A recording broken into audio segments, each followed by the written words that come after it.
រុនសួស្តីមេសួរអស់លោកអ្នកនាងកញ្ញាមាននិយាយថាអ្នកស្ដាប់កម្មវិធីកពិតមន្ត្រីខ្មាំងជាទីគោរពនេះជានីតិកពិតមន្ត្រីខ្មាំងសូមជូនការចាប់អារម្មណ៍ទៅនឹងព្រឹត្តិការណ៍អន្តរជាតិថ្ងៃនេះជាថ្ងៃទី11មីនាឆ្នាំ2026คลิปที่1មិញអមនិយាយអំពីមូលហេតុមួយចំនួនដែលអាមេរិកត្រូវវាយរងคลิปទី2នេះអមនិយាយពីរឿងពន្ធដារច្រំដាក់សម្ពាធពន្ធដារធំឡើងចុះទៅនឹងប្រទេសមួយចំនួននៅលើโลกយើងនេះតាំងពីគាត់ឡើងមកនឹងឃើញថាចង្អេងចង្អាងពេញទៅនឹងឯងអមសេរកាសនេះលើកយកមកនិយាយនេះដោយសារតែអមបានស្ដាប់នៅកម្មវិធីរបស់ Glenn Beck ដូចជាមួយអាទិត្យជាងហើយអមបានដាក់ចូលទៅក្នុង Telegram ផងដែរជាអង់គ្លេសអមអត់ទាន់បានធ្វើការបកស្រាយជាខ្មែរតាមបែបអមណាព្រោះអមមិនមែនបកប្រែទេបកប្រែតែហ្មងអមអង្គុយបកប្រែហ្មងអត់កើតទេតែអមចាប់សាច់រឿងនឹងយកមករាយអត្ថាធិប្បាយបែបខ្មែរយើងស្ដាប់បានវាស្រួលជាងណាចឹងណារឿងពន្ធដារដែលច្រំធ្វើនឹងคล้ายទៅជារឿងទៅជានយោបាយដែលហុំព័ទ្ធខ្លួនឯងគឺការពារខ្លួនឯងនយោបាយហ្នឹងបើអានឹងជាភាសាពាណិជ្ជកម្មអន្តរជាតិទេណាភាសាពាណិជ្ជកម្មសេដ្ឋកិច្ចអន្តរជាតិហ្នឹងគឺអញ្ចឹងគេហៅថា self isolation ហ្នឹងណាគឺអញ្ចឹងវាត្រឡប់ទៅអញ្ចឹងក្រោយពេលដែលទ្រឹស្ដីនៅលើពិភពលោកទាំងមូលហ្នឹងទ្រឹស្ដីនៃ free trade គឺការជួញដូរដោយសេរីការជួញដូរដោយសេរីហ្នឹងគឺថាឃើញថាល្អពិតមែនអមក៏យល់ឃើញថាចឹងអមក៏ជាអ្នកគ្រប់គ្រងរឿងទីផ្សារសេរីនឹងងាប់រស់ដែរអមនិយាយអានឹងជាញយ Glenn Beck ក៏គាត់និយាយនឹងជាញយសូម្បីតែនៅពេលដែលច្រំគាត់ឡើងមកភ្លាមនៅអាណត្តិទី2នេះគាត់ថាគាត់ប្រកាសដាក់ពន្ធនាំចូលទៅប្រទេសចិនទៅប្រទេសនានានឹងឯងឡើងជាច្រើនខ្លះឡើងដល់50ដល់100ខ្លះដល់ជាង100ឯណានឹងឯង Glenn Beck គាត់គវីក្បាលគាត់ថាដូចជាគាត់មិនយល់ស្របទេអានឹងដូចជាមិនកើតទេតែចំពោះអមអត់គវីក្បាលហ្នឹងវិញចេះដែលអមអត់គវីក្បាលហ្នឹងអមជាអ្នកជឿទៅលើទ្រឹស្ដីទីផ្សារសេរីដូចគ្នាក៏ប៉ុន្តែនៅពេលជាមួយគ្នាហ្នឹងអមជឿទៅលើច្រំថាច្រំមិនមែនអត់ដឹងអីទេព្រោះច្រំអាយុច្រើនណាស់គាត់មិនមែន 3-4 ឆ្នាំទេដល់ចឹងអមថាអមជឿទៅលើគាត់ហ្នឹងពីព្រោះគាត់ជាអ្នកជំនួញហើយអមជឿថាគាត់ធ្វើនឹងគឺក្នុងការកែប្រែរបៀបមិនទេពីព្រោះឃើញសភាពអាមេរិកនឹងវាដុនដាបមែនតាមពិតណាបងប្អូនអមនិយាយទៀតថាអមអត់ដឹងថាស្អីទេក៏ប៉ុន្តែគ្រាន់តែដឹងថាអាមេរិកនឹងចាប់ដើមដុនដាបមកចាប់ដើមប្រហែលជា30ឆ្នាំហើយអមនិយាយអានេះច្បាស់ណាអមតែងតែអាងថាអមអត់ដឹងថាវាយ៉ាងម៉េចទេប៉ុន្តែអមឃើញសញ្ញាថាវាអត់ស្រួលអានឹងច្បាស់លាស់ដែរណាក៏ប៉ុន្តែដល់ចាំធ្វើនឹងដល់ចឹងទៅអមគឺថានេះជានយោបាយដែលគាត់ត្រូវស្ដារឡើងវិញហ្នឹងមួយផ្នែកមួយហ្នឹងអមជឿទុកចិត្តទៅលើបុគ្គលហ្នឹងដោយឃើញនយោបាយរបស់គាត់ហ្នឹងវាត្រូវជាច្រើនមកហើយអមជឿចឹងណាបងចំណែក Glenn Beck គាត់អត់ជឿចឹងទេគាត់ញាក់បន្តិចទីបំផុតទៅអាទិត្យមុននេះឬក៏ប្រហែលជា10ថ្ងៃមុននេះគាត់ចេញคลิปមកគាត់ថាតាមពិតខ្ញុំ បានជឿខុសតាមពិតខ្ញុំបានជឿខុសឆោរបៀបម៉េចគាត់ថាគាត់ជាមនុស្សដែលជឿទៅលើទីផ្សារសេរីប្រកាសរឿងទីផ្សារសេរីនៅដដែលទីផ្សារសេរីនៅតែដដែលគឺទីផ្សារសេរីនឹងឯងបានបង្កើតឲ្យពិភពលោកនឹងឯងមានបានដោយសារទីផ្សារសេរីនៅតែជឿអញ្ចឹងអាគោលការណ៍នឹងអោយសែនអឃើញគាត់ថាអញ្ចឹងណាហើយបានគាត់រៀបរាប់ថាគាត់វាខុសត្រង់គាត់គិតថាទីផ្សារសេរីនឹងឯងគិតឆ្ពោះអញ្ចឹងទៅទេអញ្ចឹងវាអត់ត្រូវទេពីព្រោះថាល្បិចរបស់ប្រទេសនានាដែលគេធ្វើមកបោកអាមេរិកនឹងឯងវាคล้ายទៅជារឿងទីផ្សារសេរីវាអត់កើតទេពីព្រោះវាអត់មែនតែនបងប្អូនយល់ទេ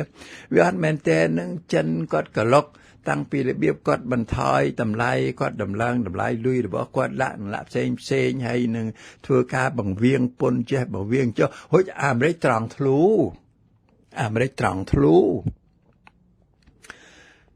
ទីផ្សារសេរីហ្នឹងអ៊ំនឹកឃើញអាហ្នឹងបានអ៊ំវាអត់ដឹងអីទេក៏ប៉ុន្តែអ៊ំនឹកឃើញអញ្ចេះណាអ៊ំនឹកឃើញថាទីផ្សារសេរីប៉ុន្តែជប៉ុនណាបងប្អូនអ៊ំចេះតែគិតអាហ្នឹងថាណាប៉ុន្តែវារំលងទៅដោយចំណេះដឹងរបស់អ៊ំហ្នឹងវាខ្សោយពេកយើងអត់បានចាប់អារម្មណ៍អាហ្នឹងផ្គូផ្គងទៅនឹងទីផ្សារសេរីក៏ប៉ុន្តែជប៉ុនណាបងប្អូនតាំងពីក្រោយសង្គ្រាមមកនឹងហើយទីផ្សារសេរីមិនក្តី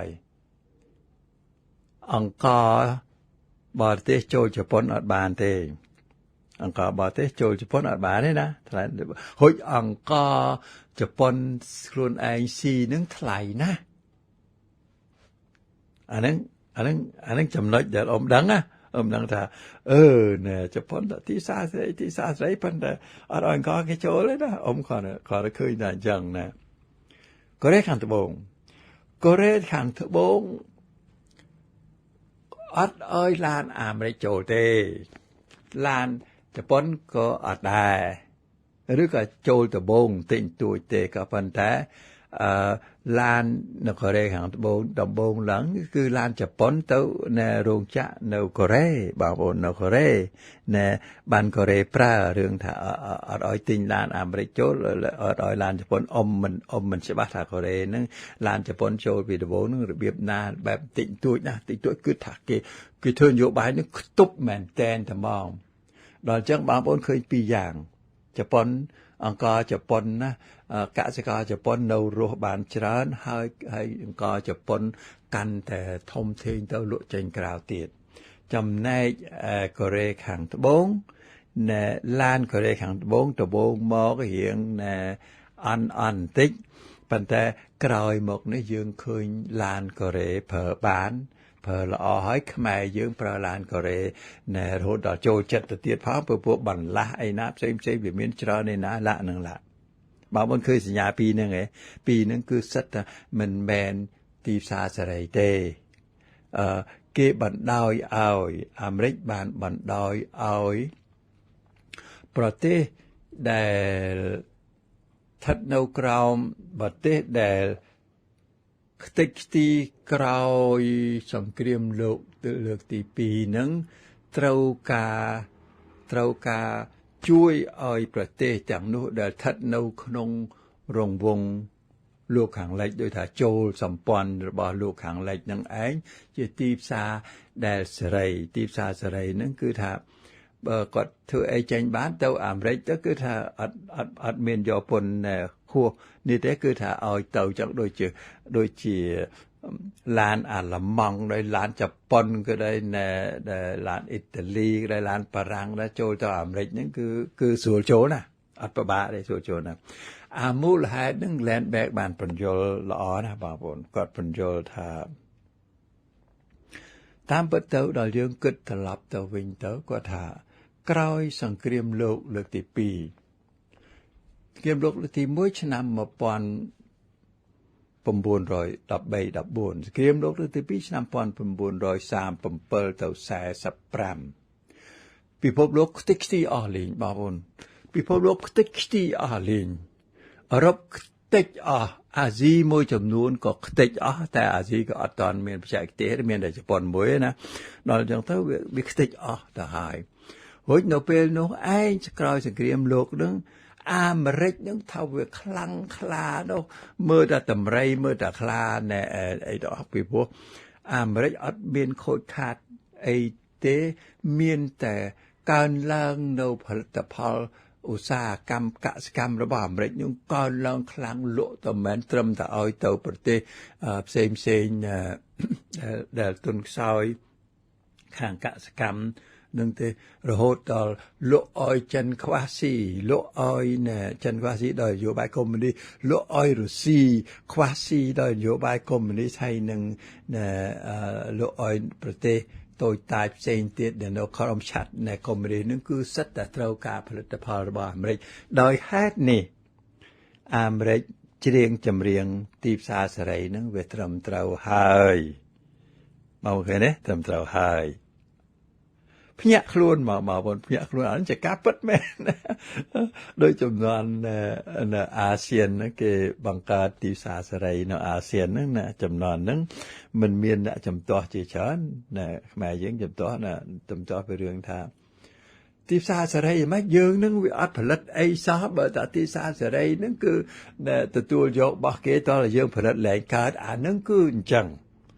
អាមេរិកហ្នឹងគឺអញ្ចឹងដោយសារដំបូងគាត់មានបានហើយគាត់ប្រកែណាហ្នឹងគាត់ឲ្យគេចូលតាមចិត្តរហូតដល់ជួយគេទៅទៀតបងប្អូនជាទីគោរពបានជំរាបហើយថាអ្នកដែលផលិតរបស់មួយមិនមែនទាំងអស់ទេណារបស់មួយបានដឹងបានអានព័ត៌មាននឹងញយណាផលិតចេញពីឧបមាថាចេញពីរដ្ឋ Texas ទៅណែលក់អនឡាញទៅឲ្យនៅ New York ទៅចោះថាអញ្ចឹងណាអាថ្លៃដឹកពី Texas ទៅ New York ហ្នឹងវាថ្លៃជាងដឹកពីស្រុកចិនទៅ New York បងប្អូនជឿទេពីព្រោះសូម្បីតែប៉ុស្តិ៍ទូរគមនាគមន៍ក៏អាមេរិកសញ្ញេឲ្យចិននឹងឯងជួយចិនឲ្យវាថោកមែនទែនដើម្បីទំនិញរបស់ចិននឹងបានចូលទៅស្រុកអាមេរិកទីបំផុតទៅអ្នកដែលមានបាននៅស្រុកអាមេរិករោងចក្រផ្សេងនឹងឯងឃើញថាស្ទុះទៅបើកនៅស្រុកចិននៅវាថោកជាងពីព្រោះចិនកាលពីចាប់ដើមនៅទសវត្សរ៍90ហ្នឹងគាត់រកបានមួយថ្ងៃអត់បាន$1ទេអោយតែបាន$1ឬក៏អោយតែបានចង់និយាយថាអោយតែបានគាត់ទទួលធ្វើទាំងអស់អោយតែបានទៅវាគ្រាន់មានស្អីស៊ីដល់អញ្ចឹងទៅរោងចក្រវាទៅសបាយចំណេញលុយនោះកាន់តែច្រើនឡើងចូលមកអាមេរិកកាន់តែសបាយទៅយូរទៅអាមេរិកខ្លួនឯងអត់ផលិតអីថាស្រុកមានមិនកើតបងប្អូនអត់ផលិតអីពីព្រោះយូរទៅវាទៅជាស្លាប់ខ្លួនណាដំបូងចាប់ផ្ដើមឡើងដោយមេត្តាករុណាទេប៉ុន្តែមេត្តាករុណាដែលអត់ប្រាជ្ញាញាណនឹងឯងបានស្លាប់ខ្លួនអានឹងហើយដែលអាមេរិកចុះថយខ្លាំងក្លាមែនទែនច្របូកច្របល់ហើយចំពេលដែលមនោគមវិជ្ជាកុម្មុយនីសនឹងវាស៊ីរុករូងថ្លើមប្រមាត់របស់ពពួកអ្នកសិក្សាអាមេរិកនឹងឯងផងទៅឃើញថាអាមេរិកអត់ល្អទេឃើញដល់តែធ្វើសង្គ្រាមអាមេរិកអាក្រក់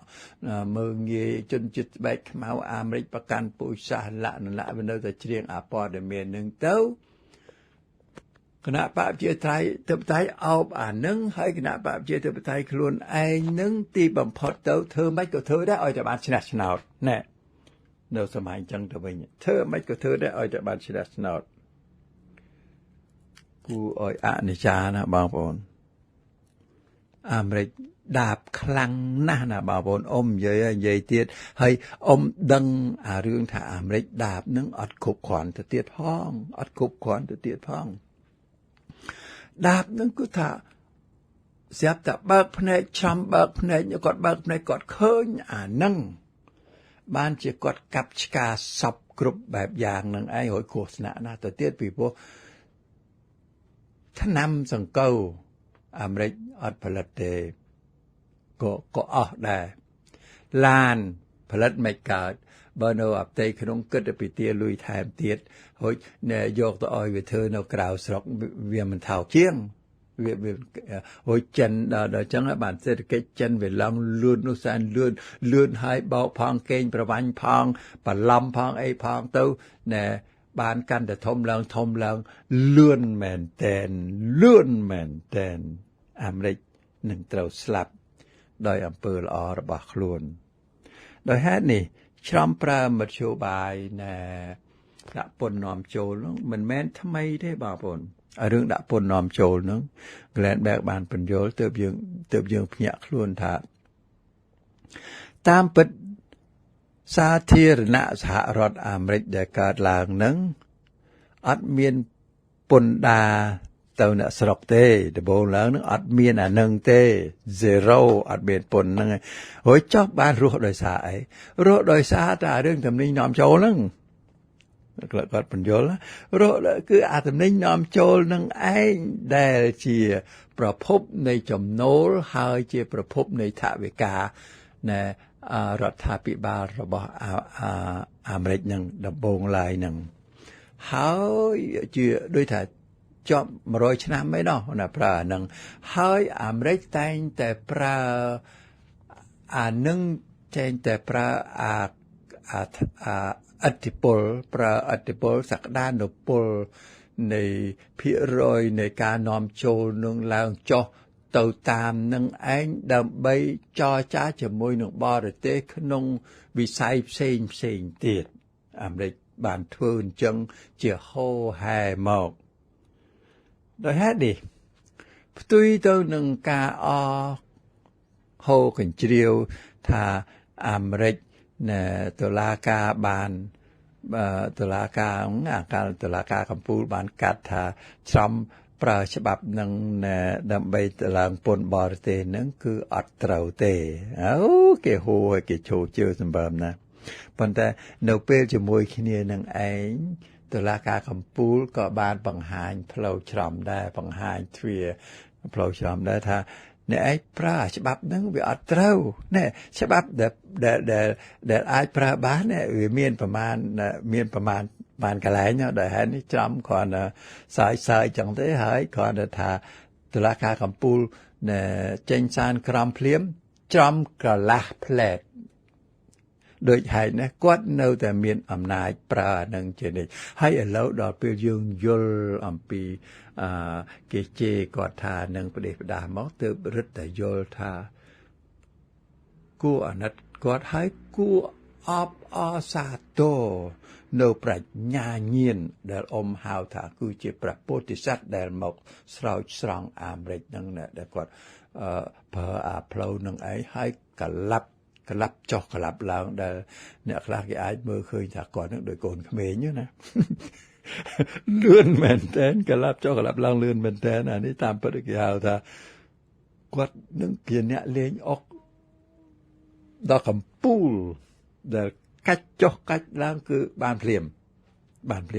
អានេះមើលឃើញគាត់នឹងចឹងទៅវិញពីព្រោះមើលឃើញទៅគាត់នឹងគឺជាព្រះពោធិសត្វដែលស្រោចស្រង់អាមេរិកចំណែកអ្នកខ្លះមើលឃើញគាត់នឹងថាដោយកូនក្មេងដែលនាំអាមេរិកទៅអន្តរាយដឹងធ្វើម៉េចមកទល់ពេលនេះពិភពលោកមិនមែនតែប្រទេសអាមេរិកទេគឺថាគ្រប់ប្រទេសទាំងអស់អាចចម្រូងចម្រាសក្នុងរឿងទស្សនៈខ្វែងគ្នារកតទាស់គ្នារកតវាយគ្នាវាកើតឡើងអបត្តភូតនឹងកើតឡើងដែលហៅថាប្រហែលជាមនុស្សពីប្រភពផ្សេងដែលមិនមែនភពផែនដីនឹងវាបានចូលមកជ្រៀតជ្រែកនៅក្នុងខួរក្បាលរបស់មនុស្សយើងមែនទេដឹងពីព្រោះក្នុងរយៈពេល 4-10 ឆ្នាំចុងក្រោយនេះមនុស្សឆ្លោះគ្នាខ្លាំងមែនទែនដែលពិបាកព្យាបាលគ្នាណាវែងហួសពេកថ្ងៃនេះវែងហួសពេកណាទៅដល់20នាទីទៀតណាដូចតែប៉ុណ្្នឹងហើយចង់និយាយអារឿងពន្ធដារនឹងយូរថ្ងៃហើយតែថ្ងៃនេះមានឱកាសនិយាយតែប៉ុណ្្នឹងហើយណាប្រហែលជាសម្រាប់សន្តិដែរណាបាទនេះជានេតិកពិតមតិខ្មាំង សូមឲ្យបានសុខហើយសប្បាយផង